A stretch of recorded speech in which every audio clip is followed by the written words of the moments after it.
గతంలో కాంగ్రెస్ పార్టీలో రాజశేఖర రెడ్డి గారికి అనుచరుడుగా, కాంగ్రెస్ పార్టీలో సీనియర్ నాయకుడుగా, ఒకప్పుడు రంగా గారు బతుకున్నప్పుడు ఆయన అనుచరుడుగా, రంగా గారి తదనంతరం చాలా చిన్న వయసులో న్యాయవాద వృత్తిలో ఉంటూ ఎమ్మెల్యేగా రేపల్లి ఎమ్మెల్యే చేసినటువంటి మా అందరి కాపులు రాంబాబు గారి ఇంటి మీద దాడి చేసిందని 100% ఖండిస్తున్నాం. ఆయన ఇంటి మీద దాడి చేసిన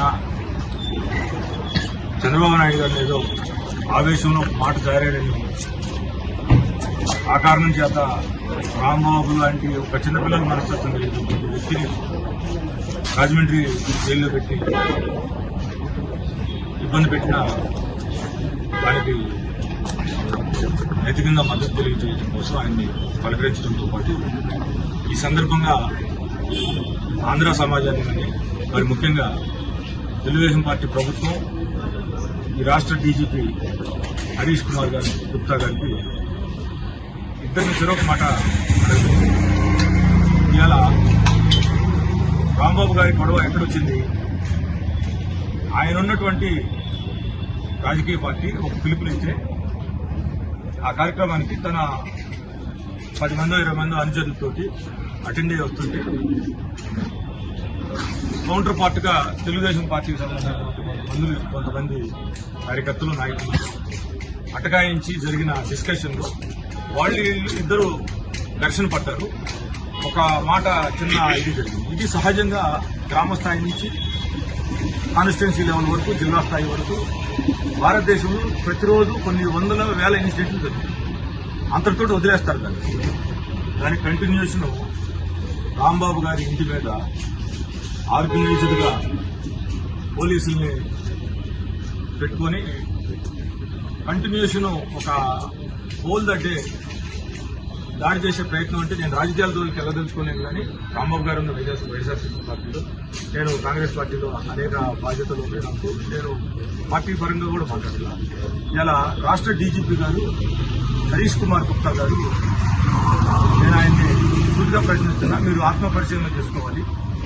మీరు చాలా సౌమ్యుడు, మా గుంటూరు రేంజ్ కూడా ఐజీగా చేశారు. మీరు ఎలక్షన్ కమిషన్ మీ నిబద్ధతను గుర్తించి న్యూట్రల్ గా ఉంటారనే భావంతో మీకు డీజీపీగా మన రాజేంద్రనాథ్ రెడ్డిని పక్కన పెట్టి మీకు అప్పగించడం జరిగింది. ఫస్ట్ మిమ్మల్ని చంద్రబాబు నాయుడు అపాయింట్ అయితే మీరు ఆ రోజు వరకు ఎలక్షన్ కమిషన్ అపాయింట్ చేసిన హరీష్ కుమార్ గుప్తా గారు ఒక డీజీపీ అయితే, తెలుగుదేశం పార్టీ అధికారంలోకి వచ్చిన తర్వాత కొద్ది నెలల తర్వాత ఎస్పెషల్లీ ఈ అపాయింట్మెంట్ కూడా చంద్రబాబు నాయుడు మీ గతంలో ఉన్నటువంటి నిబద్ధతను గుర్తించి 13 మంది సర్వీసులో ఉన్నటువంటి డీజీపీ హోదాలో ఉండి రెగ్యులర్ డీజీపీ అవ్వడానికి ఈరోజు ఇంకా సర్వీస్లో 11 మంది ఉన్నారు. నిన్న మొన్నట్లో అంజనీ కుమార్ గారు రిటైర్ అయ్యారు, హసన్ రాజా గారు రిటైర్ అయ్యారు, ఇంకా రవిశంకర్ అయ్యం గారు కానీ, బాలసుబ్రహ్మణ్యం గారు కానీ, రాజేంద్రనాథ్ రెడ్డి గారు కానీ, సీతారామయ్య గారు కానీ, సునీల్ కుమార్ గారు కానీ, మా పాత ఎస్పీ విశ్వజిత్ గారు కానీ, ఇంకా అనేక మంది అర్హత డీజీపీ చేయగలిగిన మాదిరెడ్డి ప్రతాప్ కుమార్ గారు కానీ, వీళ్ళందరూ కూడా ఉన్నారు. వాళ్ళందరినీ కాదని రిటైర్డ్ అవ్వబోయే రేపో మాపు అంటే 2025 ఆగస్టు ఎండింగ్ కల్లా డీజీపీ ఐపీఎస్ రిటైర్మెంట్ అయిపోయింది మన ప్రస్తుత డీజీపీ హరీష్ కుమార్ గుప్తా గారు. అంటే యూపీఎస్సీ నామ్స్ ప్రకారం 2 years ఖచ్చితంగా సర్వీస్లో ఉండే విధంగా చేయాలంటే ఆయన ఫైల్ని కూడా యూపీఎస్సీ 3 times రిజెక్ట్ చేసింది, రిటర్న్ చేసింది. 1 రోజు 2 రోజుల్లో ఆ 2 సంవత్సరాలు ఉండే రకంగా. అంటే రిటైర్మెంట్ సర్వీస్ ఏమో ఒక 4 నెలలే ఉంది. ఫిబ్రవరిలో 27వ తారీఖు 28వ తారీఖు చివరి రోజు పంపించారు. అంటే నమ్మకం అనుకోవచ్చు, చంద్రబాబు నాయుడు గారు మీరు ఎఫిషియెంట్ అని, న్యూట్రల్గా ఉంటారు, మంచివాడనే అనుకోవచ్చు. 13 మందిని కాదని మీ ఎఫిషియన్సీని, నిజాయితీని గుర్తించితే మీరు ఇవాళ రాంబాబు గారి ఇల్లు గుంటూరు నడిబొడ్డులో ఉంది. ఎస్పీ ఆఫీస్ కి, గుంటూరు జిల్లా ఎస్పీ ఆఫీస్ కి కోతవేట దూరంలో ఉంది. మీ డీజీపీ ఆఫీస్ కి 5 కిలోమీటర్ల దూరంలో ఉంది. మంగళగిరి ఏపీఎస్పీ 6th బెటాలియన్ కి కరెక్ట్ గా కాలినడకని వెళ్తే అడ్డదోవని వెళ్తే 6 కిలోమీటర్లో వస్తుంది 6th బెటాలియన్. అక్కడ కొన్ని వేల మంది పోలీస్ ఫోర్స్ ఉంది. మీ డీజీపీ ఆఫీస్ ఆపోజిట్ లో ఆక్టోపస్ ఆఫీస్ ఉంది, గ్రేహండ్స్ హెడ్ క్వార్టర్స్ ఉన్నాయి, వేల మంది పోలీసులు ఉంటారు. ఇంతమందిని పెట్టుకుని మీరు కంటిన్యూస్ రాంబాబు ఇంటి మీద దాడి చేస్తుంటే, ఒక పూటల్లా 6-7 గంటలు దాడి చేస్తుంటే వాళ్ళని మీరు నియంత్రించలేకపోతే అది మీ అసమర్థత, లేదు ఇక్కడ ఉండి విధులు నిర్వహించేటటువంటి వాళ్ళ ఉద్దేశమా? మీ అసమర్థతనన్నా మీరు ఒప్పుకోవాలి. లేదంటే వీళ్ళు నియంత్రించలేదు కాబట్టి వీళ్ళు కనీసం వీళ్ళు మీరు సస్పెండ్ చేసి ఉండాలి. లేదంటే చంద్రబాబు నాయుడు గారి మాటిని మీరు రాజకీయ పరమైనటువంటి లైన్ తీసుకొని ఉద్దేశపూర్వకంగా వదిలేసన్నా ఉండాలి. ఏదో ఒక నిజం ఉండాలి కదా. ఏం యాక్షన్ తీసుకోలేదు కదా. రామ్కే వాస్తు ఎవరినన్నా జైలుకి అందులో అటాక్ చేసిన వాళ్ళకి అది తప్పు, అసలు పంపొద్దు మీరు. ఇది చెడు సాంప్రదాయం. పోలీస్ డిపార్ట్మెంట్ అనేది సమాజాన్ని రక్షించేది. డీజీపీ అనేవాడు రక్షకుడు. చంద్రబాబు నాయుడు తోటో లోకేష్ తోటో కాదు. ఆల్రెడీ రిటైర్ అయి ఉన్నారు. గ్రేస్ పీరియడ్ లో కంటిన్యూ అవుతారు. మీకు చాలా మంచి పేరుంది కూడా. వెనక్కి తిరిగి చూసుకుంటే మీ టోటల్ కెరియర్ లో ఇలాంటి రాంబాబు గారు లాంటి ఇంటి మీద దాడి చేసి మీకు మాయన మచ్చవుతాయి. పోలీస్ డిపార్ట్మెంట్ కే మాయన మచ్చవుతాయి.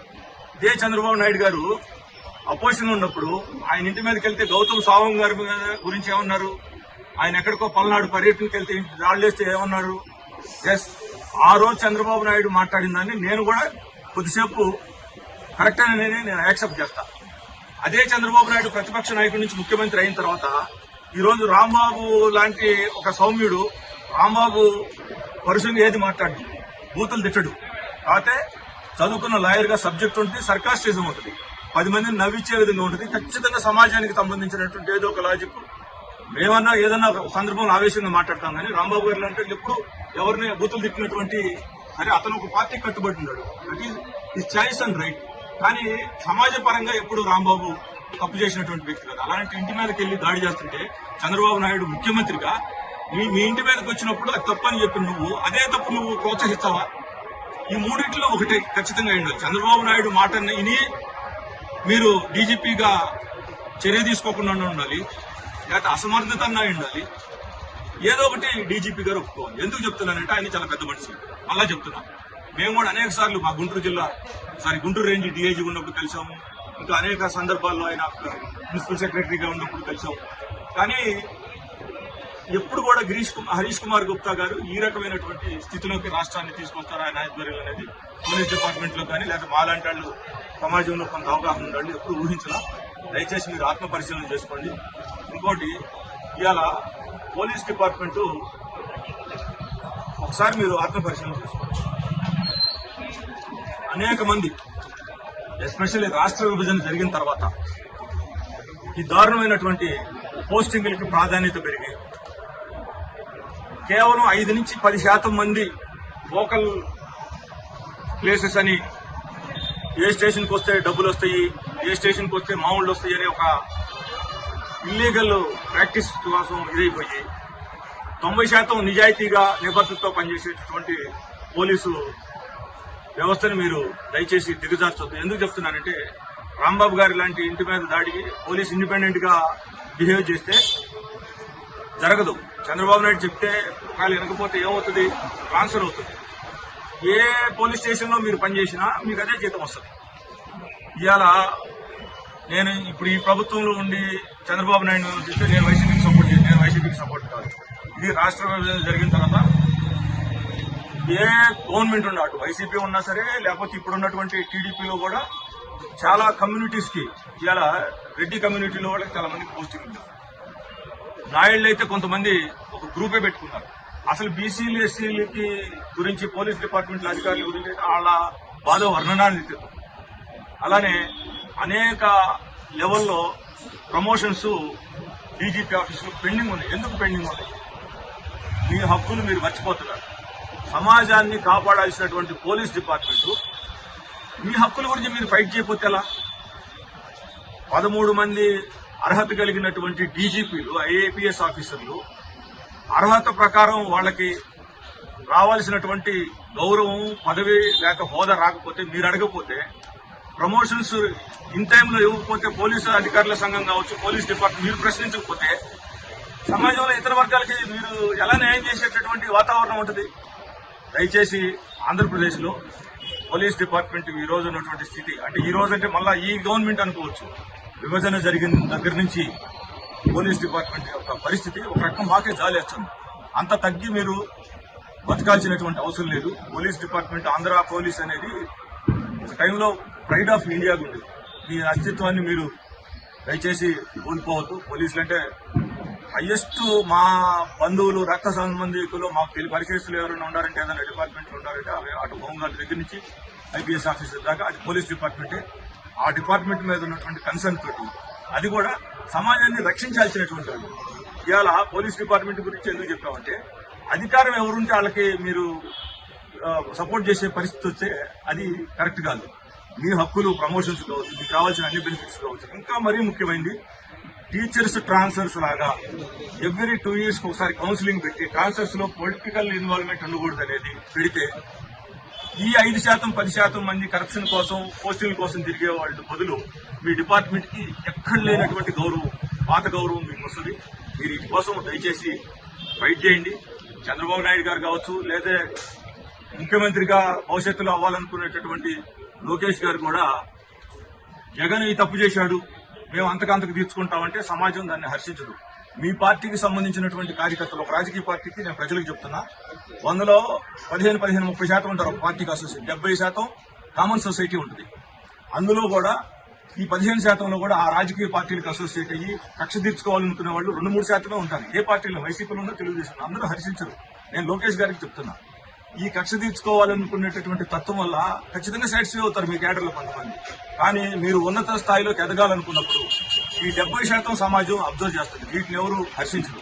మళ్ళా చెప్తున్నా, జగన్ టైంలో ఎలా జరిగింది కదా, జగన్ టైంలో అలా జరగబట్టే మీకు అది కరెక్ట్ కాదని మీకు సపోర్ట్ చేశారు. నేను మళ్ళా జగన్ విమర్శించడం లేకపోతే మిమ్మల్ని తగ్గించడం ఇది ఉద్దేశం కాదు. ఈ చెడు సాంప్రదాయాలు ఈ రాష్ట్రంలో ఒకరిళ్ల మీదకి వచ్చి దాడి చేసేదాన్ని, అలాంటప్పుడు ప్రభుత్వం ఎందుకు, చట్టబద్దమైనటువంటి పరిపాలన ఎందుకు, పోలీసులు వద్దు, వదిలేయండి, అప్పుడేందనేది తెలిసిపోద్ది. నేను ఇంతకు మించి మాట్లాడదలుచుకోవాలి, ఎందుకంటే మాట్లాడదలుచుకుంటే చాలా విషయాలు ఉన్నాయి. నేను రాజకీయాలు మాట్లాడు కాంట్రవర్సీ చేసే ఉద్దేశం లేదు. ఎందుకంటే రాంబాబు గారంటే మాకు వైఎస్ఆర్సీపీ నాయకుడనే కాదు, ఆయనంటే చిన్నప్పటి నుంచి దగ్గరగా చూసినటువంటి, కష్టపడి దశల వారీగా ఎదిగి ఇలాంటి చిన్న విషయానికి తీసుకెళ్లి రాజమండ్రి సెంట్రల్ జైల్లో పెట్టడం, సాక్షాత్తు రాంబాబు గారి ఇంటి మీదకి వచ్చి దాడి చేస్తే బాధపడి ఈ 4 మాటలు చెప్తున్నా. దయచేసి ఇప్పుడైనా తెలుగుదేశం పార్టీ, చంద్రబాబు నాయుడు గాని, లోకేష్ గారు గాని, పోలీస్ డిపార్ట్మెంట్ లో ఉన్నటువంటి ఉన్నత స్థాయిలో అధికారులు మీరు చట్టబద్ధంగా వ్యవహరించండి. మీ డిపార్ట్మెంట్ ని మీరు ఒక ఉన్నతమైనటువంటి స్థితిలో పెట్టండి. ప్రజల దృష్టిలో మీరు పలసనవద్దు. గుంటూరు నడిబొడ్లో ఒక 200 మంది, 400 మంది, లేక ఒకవేళ వచ్చే ఒక మహా అయితే ఒక 1000 మంది వచ్చారనుకుంటారు తెలుగుదేశం కార్యకర్తలు. పోలీసులు దాన్ని నియంత్రించలేరా? నియంత్రించలేకపోతే మీరు ఫెయిల్యూర్ లెక్కే కదా.